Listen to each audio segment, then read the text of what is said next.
Welcome back to the realest channel on YouTube. Activity is high. Activity is high. People are watching videos. People are not subscribing. Subscribe. Notification bell. It's all right there for you. Don't be that pagan. If you enjoy it to the fullest. Press subscribe.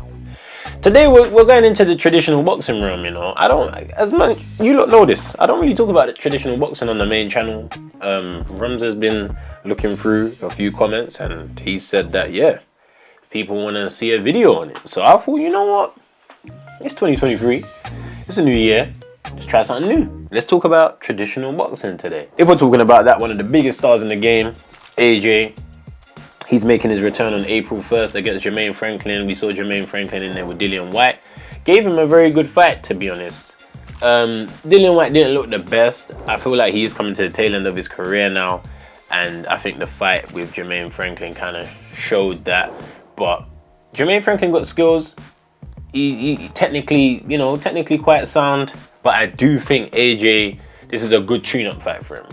I think the size difference, I know they're both heavyweights, but I mean the size difference between AJ and Franklin, how AJ will be able to keep him on the end of the punches and dominate the fight from the middle of the ring, I think it will be quite straightforward for him. Who knows, but I don't think Franklin is going to test AJ nearly as much as he tested Dillian Whyte, and it's good to see AJ back in the ring. A lot of people be writing him off when he took the L. I mean, the antics in the ring afterwards, the speech and that, yeah, we already spoke about that. The squad should have definitely teethed that back from him. But, I mean, the man's credentials speak for himself. He does fight the best people. He does throw himself in the deep end. He deserves a nice fight like this. O2 Arena. I think this will be his first fight since, here, whenever he's fighting here, I don't remember the last time he didn't fight in the stadium. To be honest, AJ's been doing the stadiums whenever he fights in the UK, so he's downsized. It's gonna be a bit more intimate. It will definitely sell out, and yeah, man, it will be interesting to see where he goes after that. I'm still on the edge of my seat waiting for him versus Wilder, not AJ Fury. I don't really business for that fight anymore, but I do want to see AJ and Wilder. That's exciting, yeah. So that's that bit of news. Moving on, Josh Buatsi apparently is out of contract now with Matchroom. Eddie has said that he wants to keep Buatsi, but Buatsi's at that stage now where he has built enough of a brand. He could see where his options are. He could see what big fights can be made for him. We saw Yard recently lose to Beterbiev, like great effort. But then now we'll be looking for an opponent who is there or thereabout world level. He proved he is world level in that fight against Beterbiev. Yard did. So now Buatsi, he's been there and thereabouts in the WBA rankings for a minute. Potential talks of him fighting Bivol in the past. So maybe a Yard versus Buatsi. That's a big fight. That's a big fight. And that's one that I'd like to be there live because they will go to war. That'll be very competitive. And a fight that I would like to see. So with Buatsi having some freedom now, it will be funny.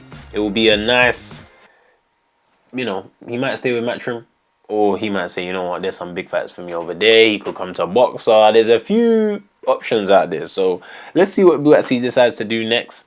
He's not the youngest anymore, and I know he wants that world title, so moves have to be made. Lawrence Okoli, shout out to Lawrence Okoli, someone who always gives me my credit. Someone who always gives me my dues, regardless of me apparently this being a joke. Apparently this makes me a joke. What I'm doing right now, talking to the camera, talking to the people, and having a YouTube channel. He always has given me my dues. So I want to shout out Lawrence Okoli, and he has made a decision to train with Sugar Hill, who we know, Kronk Gym, trained Ben Whittaker, Tyson Fury. Many fighters, many great fighters, Sugar Hill has trained, and maybe he can add something to Lawrence. Remember, Lawrence got good natural attributes already, height, power, range, and there's not much that really he's going to change at this stage, but he can make his skills just a bit sharper and maybe make him realize what works better for him. So, interesting move. I would be interested to hear the reason behind him leaving Shane McGuigan. But I think fair enough. If you're gonna pick a trainer and you're saying you're going with Sugar Hill, no one can really say anything about it. We're just all waiting on the performance to come. You know, the first performance with him in the corner, and then everyone starts judging and beating down on the trainer. Like, the trainer is the fighter. We know how this goes, but still good to hear. Bit of sad news. Something that I didn't like to see. I really didn't like to see was Kell Brook. He was in an interview recently speaking about him going through a hard time. We've seen some of the videos online showing that he was going through a hard time, and he just said it's been 27 years of boxing, and now boxing is done. He doesn't know what to do. Firstly, I want to wish him well, and I want to wish him into a better space. I want to send my blessings for him to be in a better space. But I'd like people to really take a step back and realize there is nothing wrong with having side hustles as long as you can focus on your main, right? I do a lot, but I think about the afterlife, and I'm not even near the end of my boxing career, all things being equal. But I think about what am I going to do? Me and Rom's going to have a production company. Am I going to drop some more music? What am I going to do after boxing? Because I know it doesn't last forever. And I think it helps me stay motivated during my career, because I know the better I do in my career, the more it will be easy to branch into those things afterwards. So before a lot of people make fun of boxers having multiple trades and, you know, interests, we should think about the guys that struggle severely when boxing is gone. You know, it's not good to see, it's not nice to see, and there's some legendary fighters that we've seen go through it. So we should bear that in mind. But the final thing to say on that is sending love and blessings to Kell Brook. And yeah, we wish him well. Let's end on a little drama.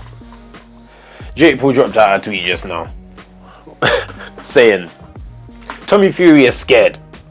Told my team he can't make the kickoff press conference next week in Saudi Arabia because he needs more time to train. Thought you said you wouldn't even have to train to fight me. You and your papa are scared. We don't know the reason Tommy can't make the press conference, but I mean, guys, what have I been saying, man? I said I don't think the fight will happen. I said I hope I'm not right. I said the same thing about Backside Dennis. And I hope I'm not right. I hope I'm not right, but I don't know why already certain responsibilities man can't fulfill. Because he's training. He needs more time to train. Well, I guess at least not taking him lightly. That's one way of looking at it. He said, I ain't flying no to Saudi. I got training to do. Fair enough. Maybe let's just hope that's the case and he turns up for everything else. My people, I hope you've enjoyed the video. As I said, I don't really chat about the traditional boxing on the channel. I just do the traditional. But we'll see. If this gets some good reception, good views, good likes, good statistics, then we will be back with some more traditional boxing videos on the channel. Leave some stuff in the comments, in fact. If there is some stuff in the traditional world you'd like to see me react to, leave it in the comments, man. I got a team and myself who read the comments, and we're active trying to give you guys what you need. So with all of that being said, don't be a pagan. Subscribe. Yeah. Notification bell on. Remember what I said about the percentages in the beginning. It's the end of the video. If you don't know what I do at the end of the video, boom.